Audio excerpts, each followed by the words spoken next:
श्री दुर्गाय नमः।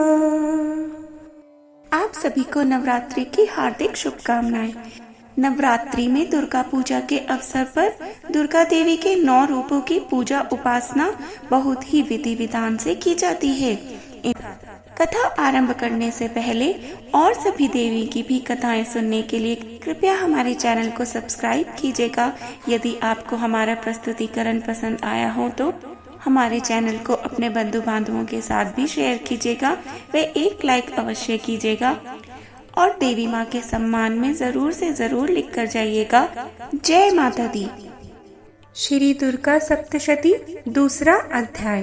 देवताओं के तेज से देवी का प्रादुर्भाव और महिषासुर की सेना का वध। विनियोग। ओम मध्यम चरित्र के विष्णु ऋषि, महालक्ष्मी देवता, उष्णीक छंद, शाकंभरी शक्ति, दुर्गा बीज, वायु तत्व और यजुर्वेद स्वरूप है। श्री महालक्ष्मी की प्रसन्नता के लिए मध्यम चरित्र के पाठ में इसका विनियोग है। ध्यान। मैं कमल के आसन पर बैठी हुई प्रसन्न मुख वाली महिषासुर मर्दिनी भगवती महालक्ष्मी का भजन करती हूँ, जो अपने हाथों में अक्षमाला, फरसा, गदा, बाण, वृज, पद्म, धनुष, कुंडिका, दंड, शक्ति, खड्ग, ढाल, शंख, घंटा, मधुपात्र, शूल, पाश और चक्र धारण करती है। ऋषि कहते हैं, पूर्व काल में देवताओं और असुरों में पूरे 100 वर्षों तक घोर संग्राम हुआ था। उसमें असुरों का स्वामी महिषासुर था और देवताओं के नायक इंद्र थे। उस युद्ध में देवताओं की सेना महाबली असुरों से परास्त हो गई। संपूर्ण देवताओं को जीतकर महिषासुर इंद्र बनकर बैठ गया। तब पराजित देवता प्रजापति ब्रह्मा जी को आगे करके उस स्थान पर गए जहाँ भगवान शंकर और भगवान विष्णु विराजमान थे।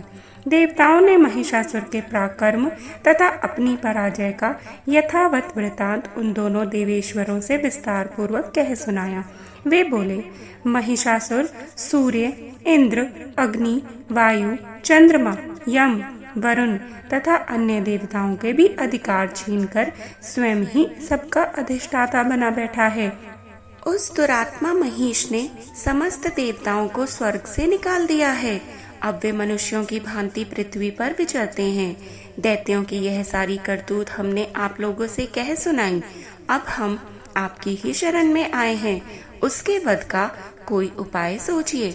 इस प्रकार देवताओं के वचन सुनकर भगवान विष्णु और शिव ने दैत्यों पर बड़ा क्रोध किया। उनकी भौहें तन गई और मुंह टेढ़ा हो गया। तब अत्यंत कोप में भरे हुए चक्रपाणी श्री विष्णु के मुख से एक महान तेज प्रकट हुआ। इसी प्रकार ब्रह्मा, शंकर तथा इंद्र आदि अन्य अन्य देवताओं के शरीर से भी बड़ा भारी तेज निकला। वह सब मिलकर एक हो गया। महान तेज का वह पुंज जाज्वल्यमान पर्वत सा जान पड़ा।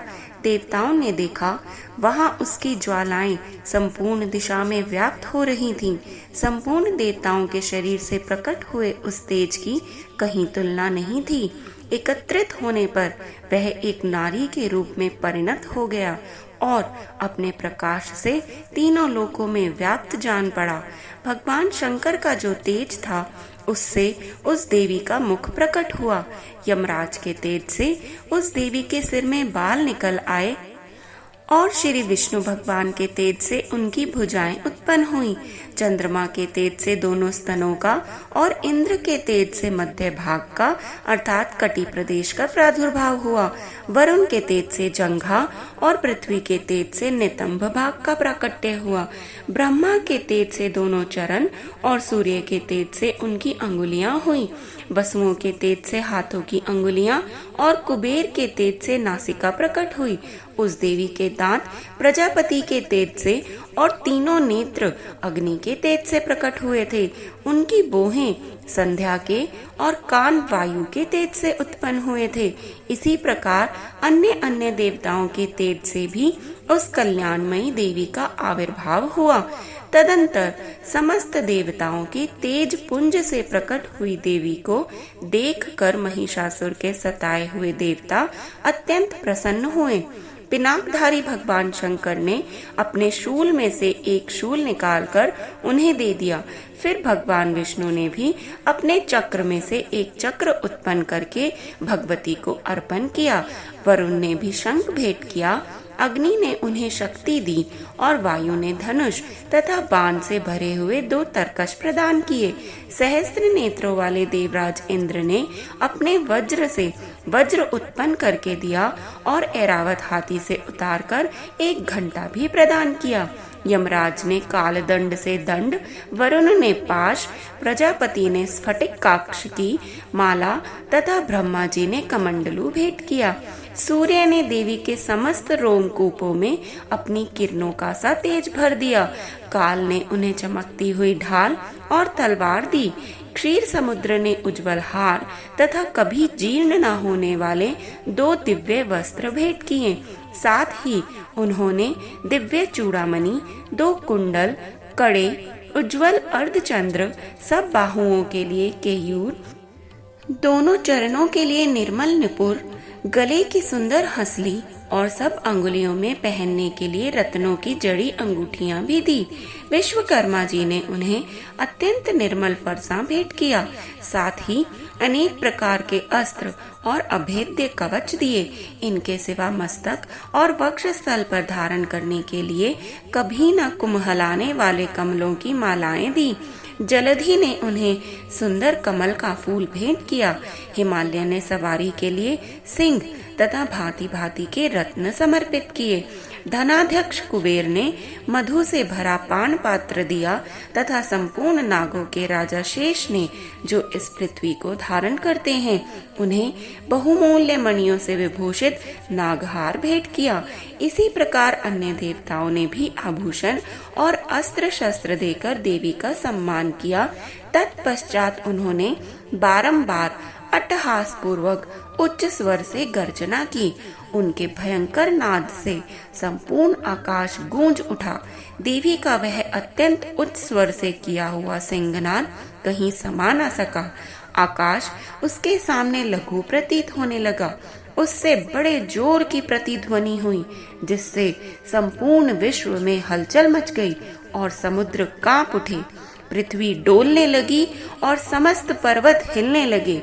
उस समय देवताओं ने अत्यंत प्रसन्नता के साथ सिंह वाहनी भवानी से कहा, हे देवी तुम्हारी जय हो, हे देवी तुम्हारी जय हो। साथ ही महर्षियों ने भक्ति भाव से विनम्र होकर उनका स्तवन किया। संपूर्ण त्रिलोकी को क्षोभग्रस्त देख दैत्यगण अपनी समस्त सेना को कवच आदि से सुसज्जित कर हाथों में हथियार ले सहसा उठकर खड़े हो गए। उस समय महिषासुर ने बड़े क्रोध में आकर कहा, अरे ये क्या हो रहा है? फिर वह संपूर्ण असुरों से घिरकर उस सिंहनाद की ओर लक्ष्य करके दौड़ा और आगे पहुंचकर उसने देवी को देखा, जो अपनी प्रभा से तीनों लोकों को प्रकाशित कर रही थी। उनके चरणों के भार से पृथ्वी मानो दबी जा रही थी।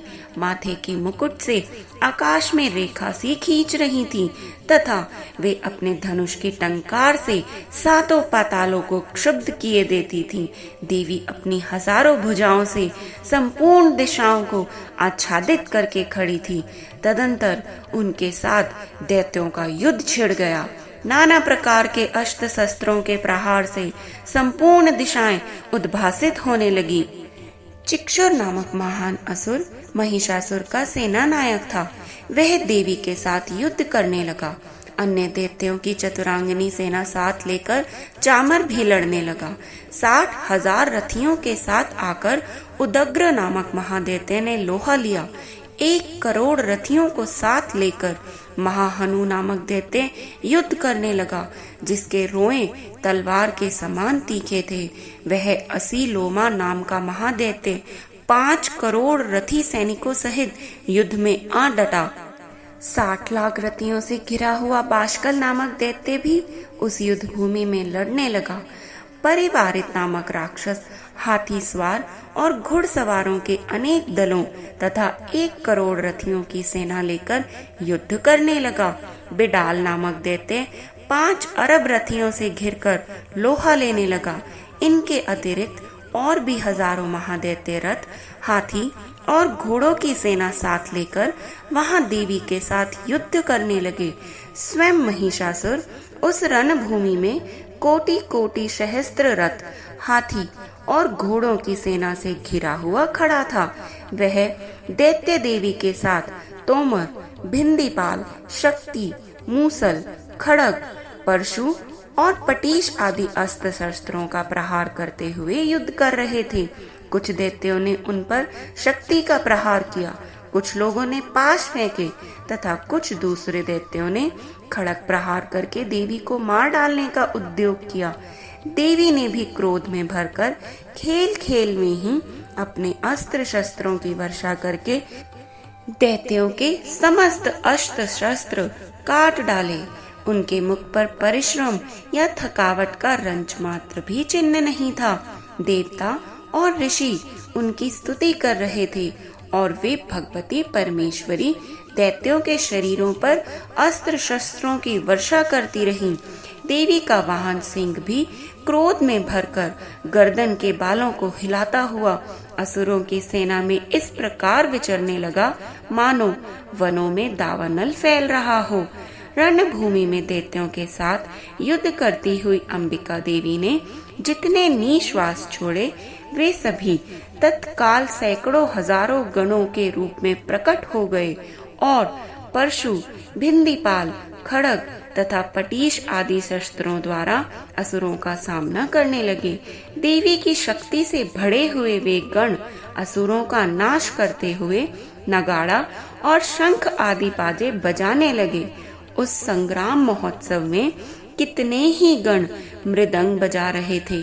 तदंतर देवी ने त्रिशूल से, गदा से, शक्ति की वर्षा से और खड़ग आदि से सैकड़ों महादैत्यों का संहार कर डाला। कितनों को घंटे के भयंकर नाद से मूर्छित करके मार गिराया। बहुतेरे दैत्यों को पाश से बांधकर धरती पर घसीटा। कितने ही दैत्य उनकी तीखी तलवार की मार से 2-2 टुकड़े हो गए। कितने ही गदा की चोट से घायल हो धरती पर सो गए और कितने ही मूसल की मार से अत्यंत आहत होकर रक्त वमन करने लगे। कुछ दैत्य शूल से छाती फट जाने के कारण पृथ्वी पर ढेर हो गए। उस रणांगन में बाण समूहों की वृष्टि से कितने ही असुरों की कमर ही टूट गई। बाज की तरह झपटने वाले देव पीड़क दैत्यगण अपने प्राणों से हाथ धोने लगे। किन्हीं की बाहें छिन्न भिन्न हो गई, कितनों की गर्दनें कट गई। कितने ही दैत्यों के मस्तक कट कट कर गिरने लगे।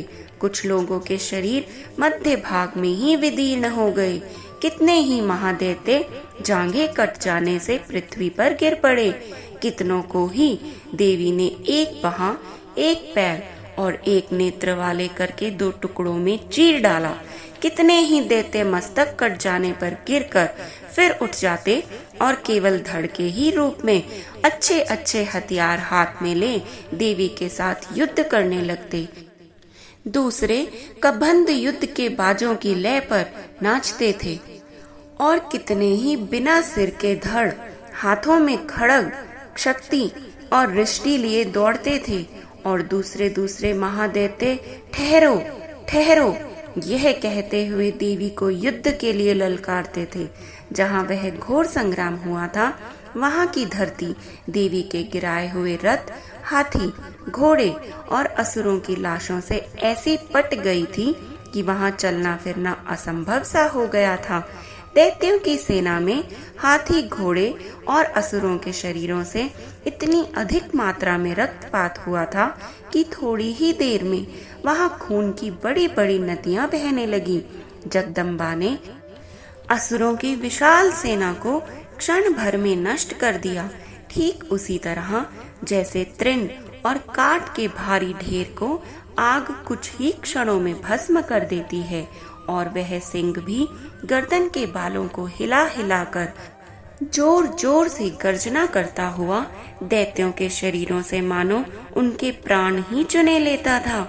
वहां देवी के गणों ने भी उन महादैत्यों के साथ ऐसा युद्ध किया जिससे आकाश में खड़े हुए देवतागण उन पर बहुत संतुष्ट हुए और फूल की बारिश होने लगी। इस प्रकार श्री मार्कंडेय पुराण में सावर्णिक मनवंतर की कथा के अंतर्गत देवी महात्म्य में महिषासुर सेना का वध नामक दूसरा अध्याय पूरा हुआ। जय अम्बे मात की। श्री दुर्गाय नमः। श्री दुर्गा सप्तशती तीसरा अध्याय। सेनापतियों सहित महिषासुर वध। ध्यान। जगदम्बा जी के श्री अंगों की कांति उदय काल के सहस्त्रों सूर्यों के समान है। वे लाल रंग की रेशमी साड़ी पहने हुए हैं। उनके गले में मुंडमाला शोभा पा रही है। दोनों स्तनों पर रक्त चंदन का लेप लगा है। वे अपने कर कमलों में जप मालिका, विद्या और अभय तथा वर नामक मुद्राएं धारण किए हुए हैं। तीनों नेत्रों से सुशोभित मुखारविंद की बड़ी शोभा हो रही है। उनके मस्तक पर चंद्रमा के साथ ही रत्नमय मुकुट बंधा है तथा वे कमल के आसन पर विराजमान हैं। ऐसे देवी को मैं भक्ति पूर्वक प्रणाम करती हूँ। ऋषि कहते हैं, दैत्यों की सेना को इस प्रकार तहस नहस होते देख महादैत्य सेनापति चिक्षुर क्रोध में भरकर अंबिका देवी से युद्ध करने के लिए आगे बढ़ गया। वह असुर रणभूमि में देवी के ऊपर इस प्रकार बाणों की वर्षा करने लगा जैसे बादल मेरुगिरी के शिखर पर पानी की धार बरसा रहा हो। तब देवी ने अपने बाणों से उसके बाण समूह को अनायास ही काटकर उसके घोड़ों और सारथी को भी मार डाला। साथ ही उसके धनुष तथा अत्यंत ऊंची ध्वजा को भी तत्काल काटकर गिरा दिया। धनुष कट जाने पर उसके अंगों को अपने बाणों से बींध डाला। धनुष, रथ, घोड़े और सारथी के नष्ट हो जाने पर वह असुर ढाल और तलवार लेकर देवी की ओर दौड़ा। उसने तीखी धार वाली तलवार से सिंह के मस्तक पर चोट करके देवी की बाएं भुजा में बड़े वेग से प्रहार किया। राजन, देवी की बाह पर पहुंचते ही वह तलवार टूट गई। फिर तो क्रोध से लाल आंखें करके उस राक्षस ने शूल हाथ में ले लिया और उसे उस महादैत्य ने भगवती भद्रकाली के ऊपर चला दिया। वह शूल आकाश से गिरते हुए सूर्य मंडल की भांति अपने तेज से प्रज्वलित हो उठा। उस शूल को अपनी ओर आते देख देवी ने भी शूल का ही प्रहार किया। उससे राक्षस के शूल के सैकड़ों टुकड़े हो गए। साथ ही महादैत्य चिक्षुर की भी धज्जियां उड़ गई। वह अपने प्राणों से हाथ धो बैठा। महिषासुर के सेनापति उस महापराक्रमी चिक्षुर के मारे जाने पर देवताओं को पीड़ा देने वाला चामर हाथी पर चढ़कर आया। उसने भी देवी के ऊपर शक्ति का प्रहार किया, किंतु जगदम्बा ने उसे अपने हुंकार से ही आहत एवं निष्प्रभ करके तत्काल पृथ्वी पर गिरा दिया। शक्ति टूटकर गिरी हुई देख चामर को बड़ा क्रोध हुआ। अब उसने शूल चलाया, किंतु देवी ने उसे भी अपने बाणों द्वारा काट डाला। इतने में ही देवी का सिंह उछलकर हाथी के मस्तक पर चढ़कर बैठ गया और उस दैत्य के साथ खूब जोर लगाकर बाहु युद्ध करने लगा। वे दोनों लड़ते लड़ते हाथी से पृथ्वी पर आ गए और अत्यंत क्रोध में भरकर एक दूसरे पर बड़े भयंकर प्रहार करते हुए लड़ने लगे। तदंतर सिंह बड़े वेग से आकाश की ओर उछला और उधर से गिरते समय उसने पंजों की मार से चामर का सिर धड़ से अलग कर दिया। इसी प्रकार उदग्र भी शीला और वृक्ष आदि की मार खाकर रणभूमि में देवी के हाथों से मारा गया और कराल भी दांतों, मुक्कों और थप्पड़ों की चोट से धराशायी हो गया। क्रोध में भरी हुई देवी ने गदा की चोट से उद्दत का कचूमर निकाल डाला। भिंदीपाल से वाशकाल को तथा बाणों से ताम्र और अंधक को मौत के घाट उतार दिया। 3 नेत्रों वाले परमेश्वरी ने त्रिशूल से उग्रास्य, उग्रवीर्य तथा महाहनु नामक दैत्य को भी मार डाला। तलवार की चोट से विडाल के मस्तक को धड़ से काट गिराया। दुर्धुर और दुर्मुख इन दोनों को भी अपने बाणों से यमलोक भेज दिया। इस प्रकार अपनी सेना का संहार होता देख महिषासुर ने भैंसे का रूप धारण करके देवी के गणों को त्रास देना आरंभ किया। किन्हीं को थूथुन से मारकर, किन्हीं के ऊपर खुरों का प्रहार करके, किन्हीं किन्हीं को पूंछ से चोट पहुंचाकर, कुछ को सींगों से विद्रीन करके, कुछ गणों को वेग से, किन्हीं को सिंहनाद से, कुछ को चक्कर देकर और कितनों को निश्वास वायु के झोंके से धराशायी कर दिया। इस प्रकार सेना को गिरता देखकर वह असुर महादेवी के सिंह को मारने के लिए झपटा। इससे जगदम्बा को बड़ा क्रोध हुआ। उधर महापराक्रमी महिषासुर भी क्रोध में भरकर धरती को खुरों से खोदने लगा था तथा अपने सींगों से ऊंचे ऊंचे पर्वतों को उठाकर फेंकने और गर्जने लगा। उसके वेग से चक्कर देने के कारण पृथ्वी क्षुब्ध होकर फटने लगी। उसकी पूंछ से टकराकर समुद्र सब ओर से धरती को डुबोने लगा। हिलते हुए सींगों के आघात से विद्रीन होकर बादलों के टुकड़े टुकड़े हो गए। उसके श्वास की प्रचंड वायु के वेग से उड़े हुए सैकड़ों पर्वत आकाश से गिरने लगे। इस प्रकार क्रोध में भरे हुए उस महादैत्य को अपनी ओर आते देख चंडिका ने उसका वध करने के लिए महान क्रोध किया। उन्होंने पाश फेंककर उस महान असुर को बांध लिया। उस महासंग्राम में बंध जाने पर उसने भैंसे का रूप त्याग दिया और तत्काल सिंह के रूप में वह प्रकट हो गया। उस अवस्था में जगदम्बा ज्यों ही उसका मस्तक काटने के लिए उद्यत हुई, त्यों ही वह खड़गधारी पुरुष के रूप में दिखाई देने लगा। तब देवी ने तुरंत ही बाणों की वर्षा करके ढाल और तलवार के साथ उस पुरुष को भी बींध डाला। इतने में ही वह महान गजराज के रूप में परिणत हो गया तथा अपनी सूंड से देवी के विशाल सिंह को खींचने और गर्जने लगा। खींचते समय देवी ने तलवार से उसकी सूंड काट डाली। तब उस महादैत्य ने पुनः भैंसे का शरीर धारण कर लिया और पहले की ही भांति चराचर प्राणियों सहित तीनों लोकों को व्याकुल करने लगा। तब क्रोध में भरी हुई जगन माता चंडिका बारंबार उत्तम मधु का पान करने और लाल आंखें करके हंसने लगी। उधर वह बल और पराक्रम के मद से उन्मत्त हुआ राक्षस गर्जने लगा और अपने सींगों से चंडी के ऊपर पर्वतों को फेंकने लगा। उस समय देवी अपने बाणों के समूह से उसके फेंके हुए पर्वतों को चूर्ण करती हुई बोली। बोलते समय उनका मुख मधु के मद से लाल हो रहा था और वाणी लड़खड़ा रही थी। देवी ने कहा, ओ मूढ़, मैं जब तक मधु पीती हूँ तब तक तू क्षण भर के लिए खूब गरज ले। मेरे हाथ से यहीं तेरी मृत्यु हो जाने पर अब शीघ्र ही देवता भी गर्जना करेंगे। ऋषि कहते हैं, यूं कहकर देवी उछली और उस महादैत्य के ऊपर चढ़ गई और फिर अपने पैर से उसे दबाकर उन्होंने शूल से उसके कंठ में आघात किया। उनके पैर से दबा होने पर भी महिषासुर अपने मुख से दूसरे रूप में बाहर होने लगा। अभी आधे आधे शरीर से ही वह बाहर निकलने पाया था कि देवी ने अपने प्रभाव से उसे रोक दिया। आधा निकला होने पर भी वह महादैत्य देवी से युद्ध करने लगा। तब देवी ने बहुत बड़ी तलवार से उसका मस्तक काट गिराया। जय अम्बे मात की। फिर तो हाहाकार करती हुई दैत्यों की सारी सेना भाग गई तथा संपूर्ण देवता अत्यंत प्रसन्न हो गए। देवताओं ने दिव्य महर्षियों के साथ दुर्गा देवी का स्तवन किया। गंधर्वराज गाने लगे तथा अप्सराएं नृत्य करने लगी। जय अम्बे मात की। इस प्रकार श्री मार्कंडेय पुराण में सावर्णिक मनवंतर की कथा के अंतर्गत देवी महात्म्य में महिषासुर वध नामक तीसरा अध्याय संपूर्ण हुआ। जय श्री दुर्गे मात की। ओम श्री दुर्गाय नमः।